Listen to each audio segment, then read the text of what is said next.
Assalamualaikum warahmatullahi wabarakatuh. Saya Ika Zaratul Lutfia dari Prodi PGMI 2 Unibdu Jombang. Nomor NIM saya 1319025. Untuk memenuhi tugas mata kuliah Profesi Ilmu Keguruan, di sini saya akan menjelaskan tentang fungsi dan tugas guru. Nah, untuk menjadi seorang guru, kita harus mengetahui tugas, peran, dan fungsi sebagai guru. Yang pertama, kita membahas tentang tugas guru terlebih dahulu. Guru memiliki tugas baik yang terikat dengan dinas maupun di luar dinas dalam bentuk pengabdian.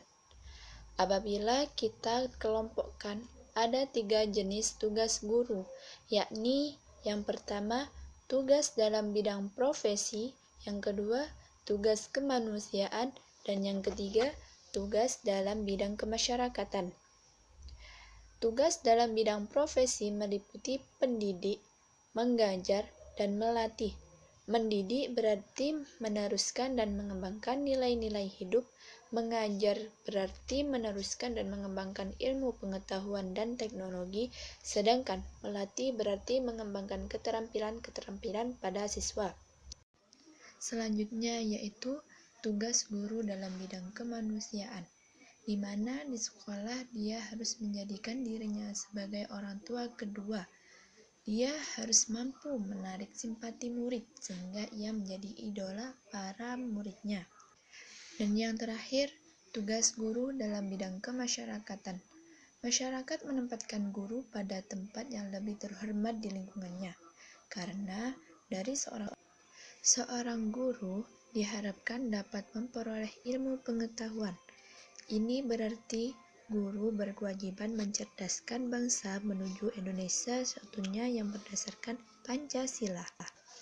Dalam Undang-Undang Indonesia Nomor 20 Tahun 2003 tentang Sistem Pendidikan Nasional Pasal 39 Ayat 1 dan 2 dinyatakan bahwa 1.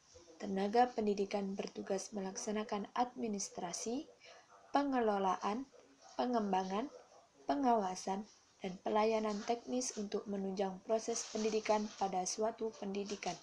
Yang kedua, pendidik merupakan tenaga profesional yang bertugas melaksanakan proses pembelajaran milenial hasil pembelajaran, melakukan pembimbingan dan pelatihan, serta penelitian dan pengabdian pada masyarakat, terutama bagi pendidik pada perguruan tinggi. Nah, untuk selanjutnya kita membahas tentang peran dan fungsi guru.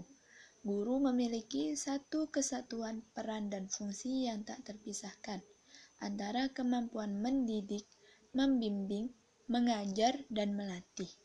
Keempat kemampuan tersebut merupakan kemampuan integratif yang satu sama lain tidak dapat dipisahkan dengan yang lainnya.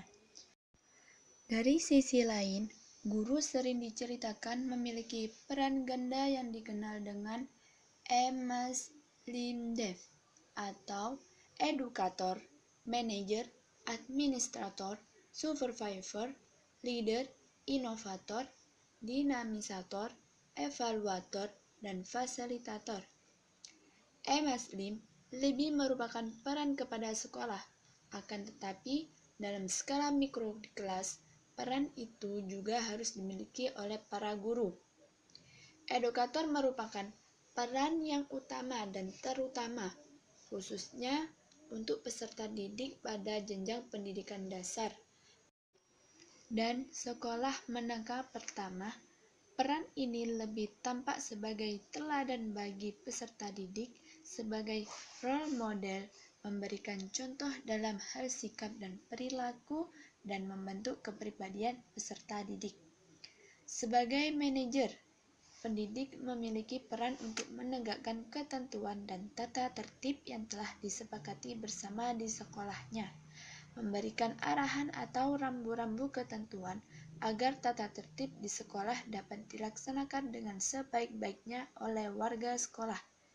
Sebagai administrator, guru memiliki peran untuk melaksanakan administrasi sekolah seperti mengisi buku presentasi siswa, buku daftar nilai, buku rapot, administrasi kurikulum, administrasi penilaian, dan sebagainya.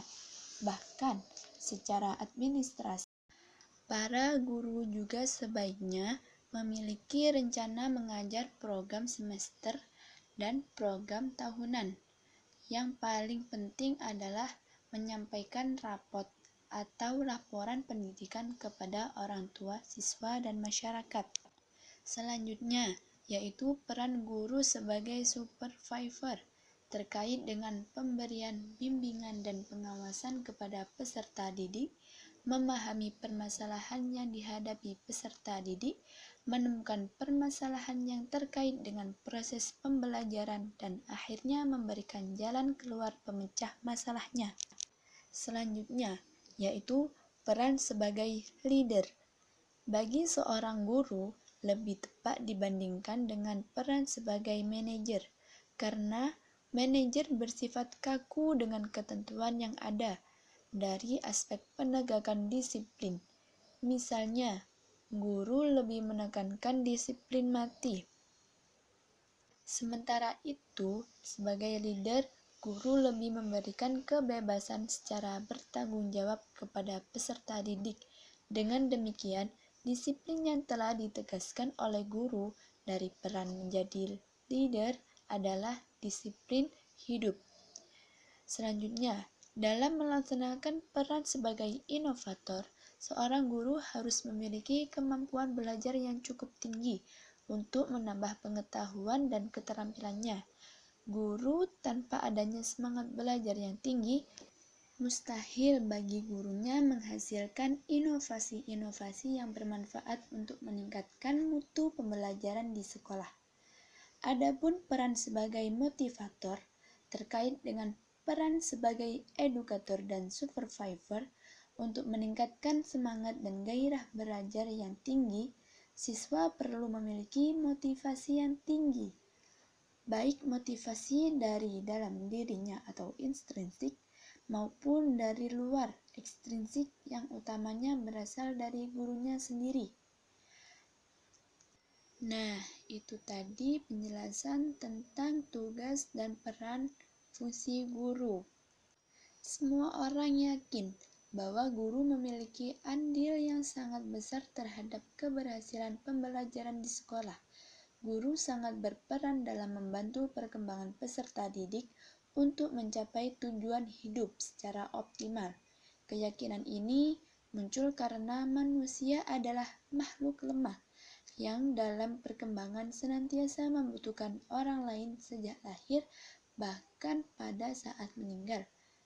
Pembelajaran pada hakikatnya adalah proses interaksi antara peserta didik dengan lingkungan, sehingga terjadi perubahan perilaku ke arah yang lebih baik.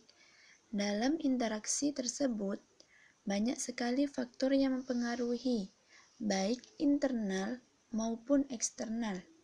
Dalam pembelajaran, tugas guru yang paling utama adalah mengkondisikan lingkungan agar menunjang terjadinya perubahan perilaku bagi peserta didik.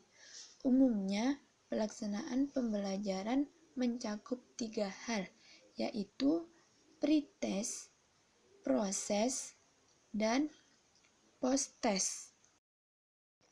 Yang mana pretest pada umumnya pelaksanaan proses pembelajaran dimulai dengan pretest. Pretest ini mempunyai banyak kegunaan dalam menjajaki proses pembelajaran yang akan dilaksanakan. Oleh karena itu, pretest memegang peperanan yang cukup penting dalam proses pembelajaran. Dan proses pembelajaran perlu dilakukan dengan tenang dan menyenangkan. Hal ini tersebut tentu saja menurut aktivitas dan kreativitas guru dalam menciptakan lingkungan yang kondusif. Proses pembelajaran dikatakan efektif apabila seluruh peserta didik terlibat secara aktif, baik mental, fisik, maupun sosialnya. Selanjutnya yaitu post-test. Pada umumnya, pelaksanaan pembelajaran diakhiri dengan post-test. Sama halnya dengan pretest. Posttest juga memiliki banyak kegunaan, terutama dalam melihat proses pembelajaran. Fungsi posttest antara lain dapat dikemukakan sebagai berikut. 1. Untuk mengetahui tingkat penguasaan peserta didik terhadap kompetensi yang telah ditentukan, baik secara individu maupun kelompok. 2. Untuk mengetahui kompetensi dan tujuan. 3. Untuk mengetahui peserta didik yang perlu remedial dan mengetahui tingkat kesulitan dalam mengerjakan modul atau kesulitan belajar. Nah, itu saja yang bisa saya sampaikan. Untuk kurang lebihnya, saya mohon maaf yang sebesar-besarnya. Akhirul kalam. Wassalamualaikum warahmatullahi wabarakatuh.